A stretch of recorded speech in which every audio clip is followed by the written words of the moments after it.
Hi guys, today I would like to show you the method I use to solve chess puzzles.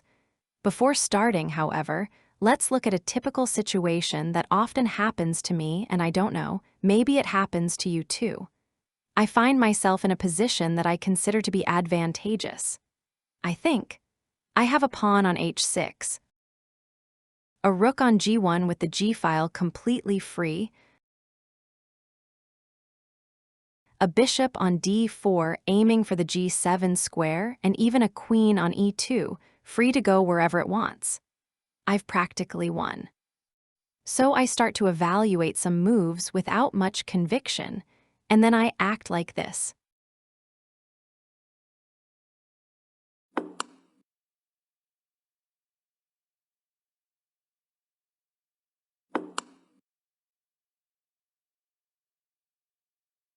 Oh! Did you see what happened here? The black queen moved to a1 and checkmated me. How could this have happened? I mean, I was winning. Well, here's what happened. I didn't check my position properly before moving. Every chess master will tell you the exact same thing. Don't act on impulse, calculate before you move. Great advice. But the truth is, when you are staring at a complex position with 20 possible moves, being told to calculate is completely useless if you don't know what you are supposed to calculate. If you try to calculate every single line, your mind will be overwhelmed after just 2 variations. Look here, the winning line is made up of only 3 moves, but if you don't know where to look, if you try to calculate the moves at random, there will be many possible variations. Too many for a human mind to handle. It will be like looking for the classic needle in the haystack. The real secret of strong players isn't their ability to see more moves than you. It's the algorithm they use to instantly discard useless moves and focus only on the correct ones. As a programmer, I applied data filtering logic to chess. Today, I'm going to show you my method to select, filter, and validate candidate moves in any puzzle. To avoid any misunderstanding, I would like to clarify one thing: I am not a chess master or even a chess coach. I'm learning too, but my goal is to reach a low 2,000. Now, it is clear that such an ambitious goal cannot be achieved without adopting a method. You can't study haphazardly. This is why I'm slowly trying to refine my own personal method as a self-taught player. Let's be clear. Maybe this method works for me, but it might not work for others. So, I'm not saying this is the ultimate method to follow. I'm just saying that this is the method I follow. Okay, the first thing to do is discard any move that allows your opponent to respond in multiple ways. In a real puzzle, countermoves must be forced. We can't give our opponent too many options. The possible countermoves to our move must be very few. Thinking this way, which move limits our opponent the most? Definitely check to the king. Why? Because this is a move that requires specific countermoves. When you check the king, your opponent has only 3 options. Move the king, place another piece in front as a shield, or capture the piece threatening the king. These are forced options. If, on the other hand, we simply threaten to capture a piece, our opponent could decide to move the threatened piece, place another piece in front as a shield, capture our piece threatening him, or simply ignore our attack, because losing a piece is a serious matter, but the game is not yet lost. So if the opponent has the option of ignoring our attack, then he could respond in a variety of ways.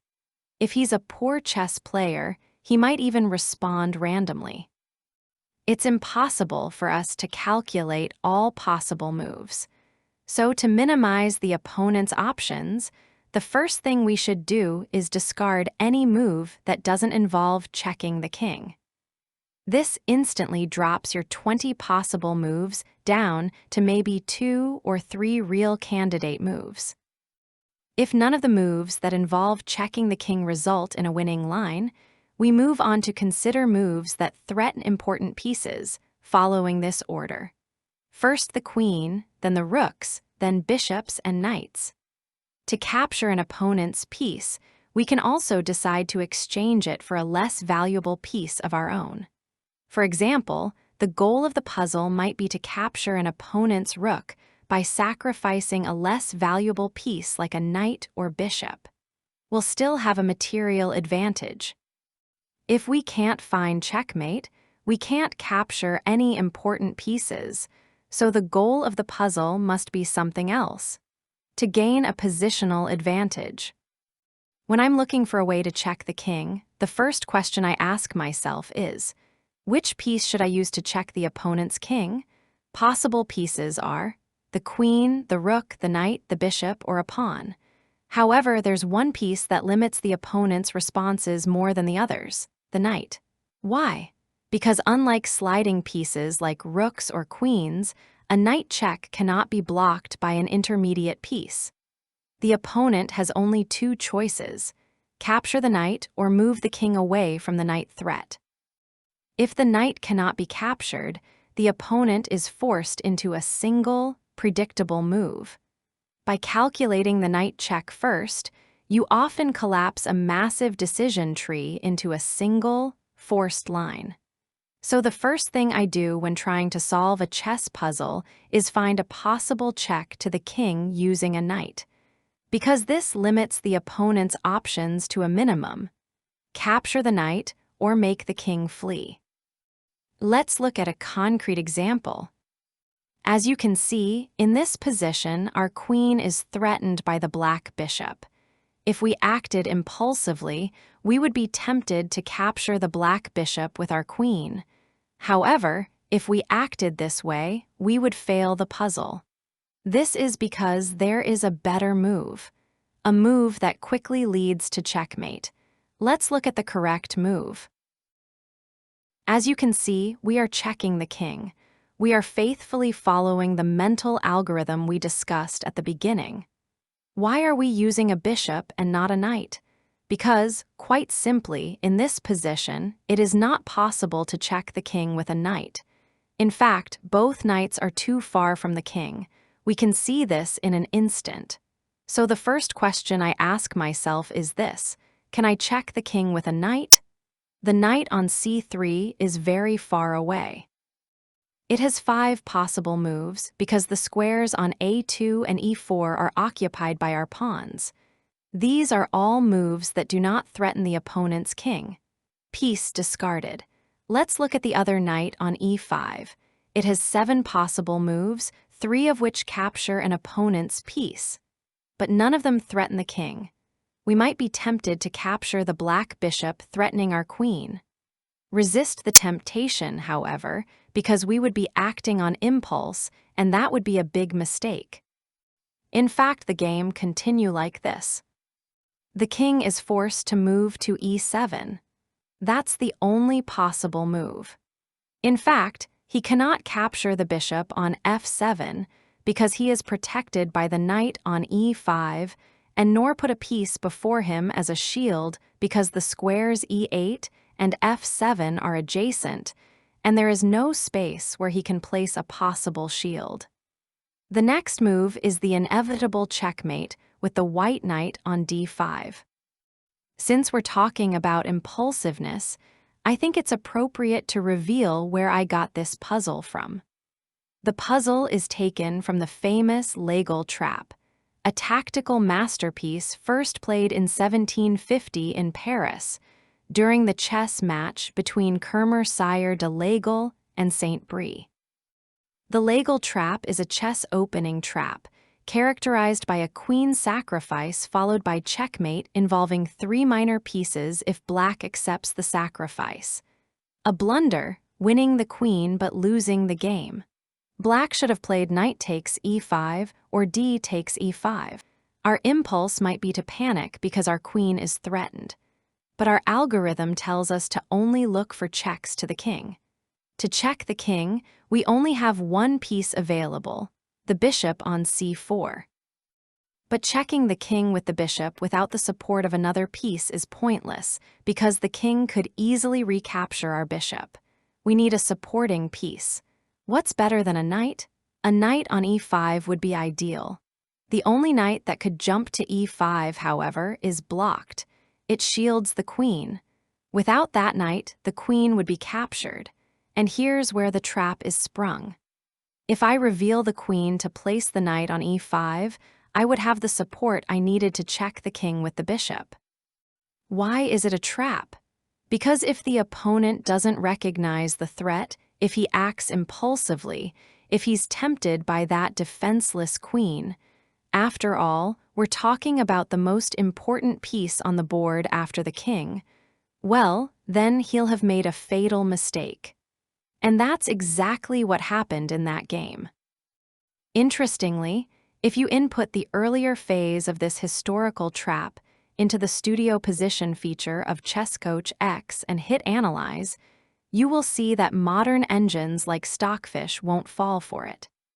Instead of blindly capturing the white queen, the engine instantly recalculates and suggests capturing the white knight on e5 instead, completely exposing the flaw of playing traps versus forcing puzzles. So this is the mental algorithm I use when trying to solve puzzles. But how do I find a way to check the king? Well, I usually analyze the structure of the opponent's position to see if there are any exploitable tactical reasons. Is the king vulnerable?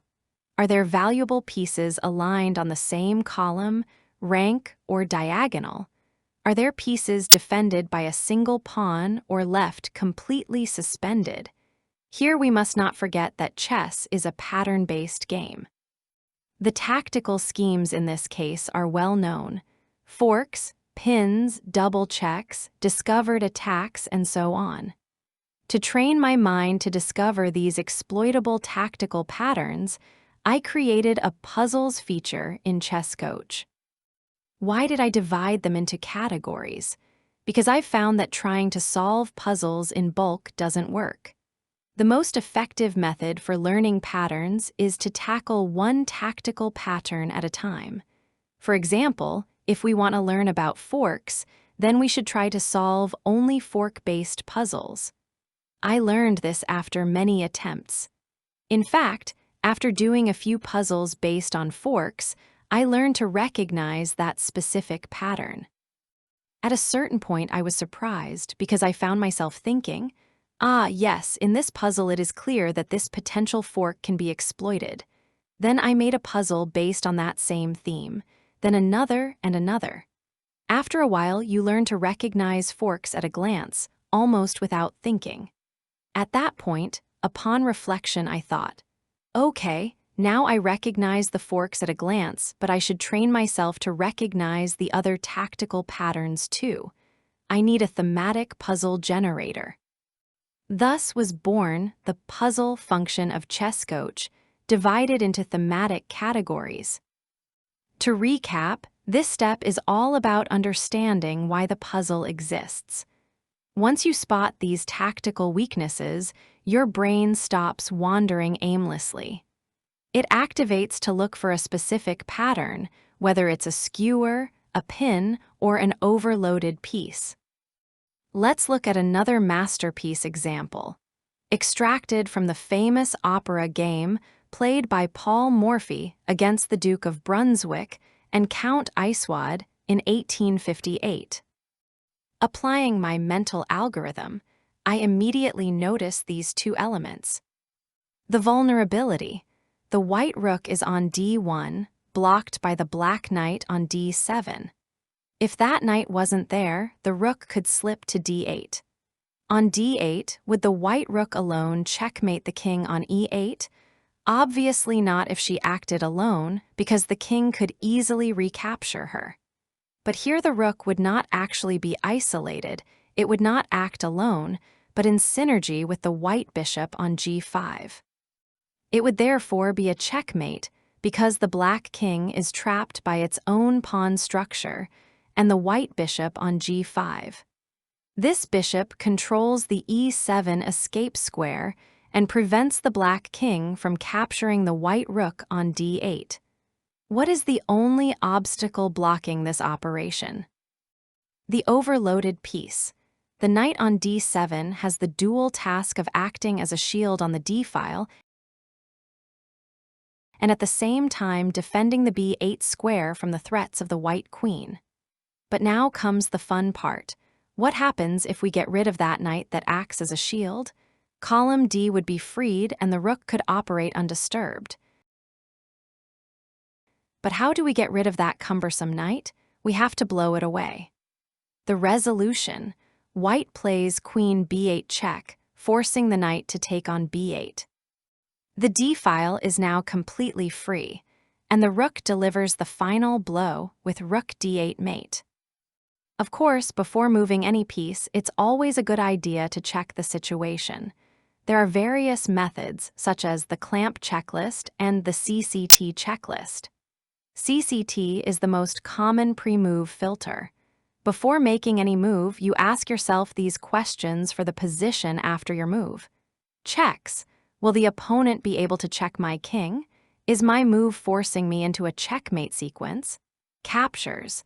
Does my opponent have any immediate captures? Did my move accidentally leave one of my own pieces unguarded and hanging? Threats. What is the opponent's most threatening response? Are there any immediate forks, pins, or skewers on the board? Take a look at this puzzle. Here, white has the advantage because he can checkmate the black king if he moves correctly. However, white must pay close attention to how he moves because a very small mistake is enough to suffer a checkmate. In fact, the white king is trapped by his own pieces. The only escape route is controlled by the black knight. The black queen just needs to move to a1 to checkmate white. The first time I attempted this puzzle, I thought, well, I'm ahead, winning is very easy, just keep checking the black king. Without realizing that I was in a very dangerous situation because checkmate was just around the corner. In fact, I made a mistake in moving and didn't solve the puzzle.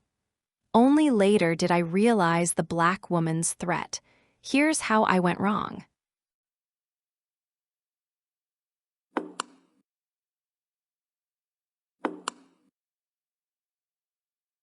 Oh! So before we move, let's do a mental checklist. I think this is an important step we shouldn't ignore. To avoid forgetting to do these checks, I thought I'd post this checklist above the ChessCoach X board as a reminder.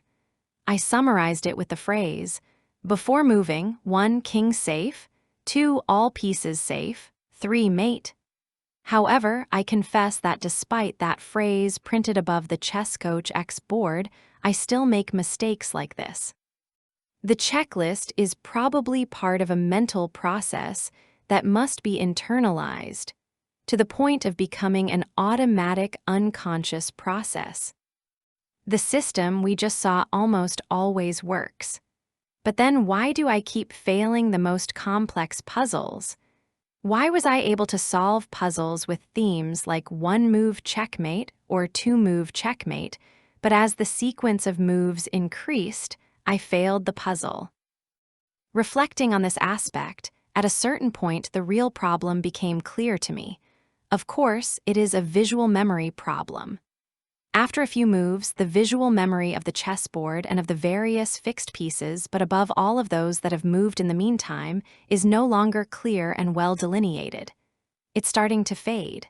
You find yourself subconsciously thinking, what was there? A bishop? Or was it a pawn?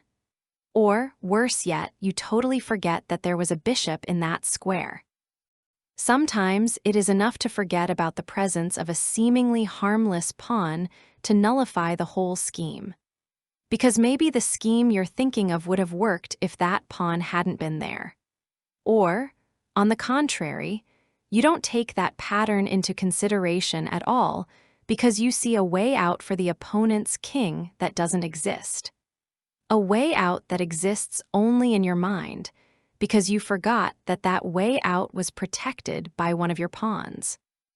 Here's the real problem that prevented me from being able to solve complex puzzles: visual memory. This is why I included a special feature in ChessCoach X that would allow me to train my visual memory. Guess what I called her? Visual memory, in fact. But we will talk about this in a future video, in the second part of this series of videos dedicated to the method I use to solve chess puzzles. If you don't want to miss the rest of the story, subscribe to the channel and continue following me.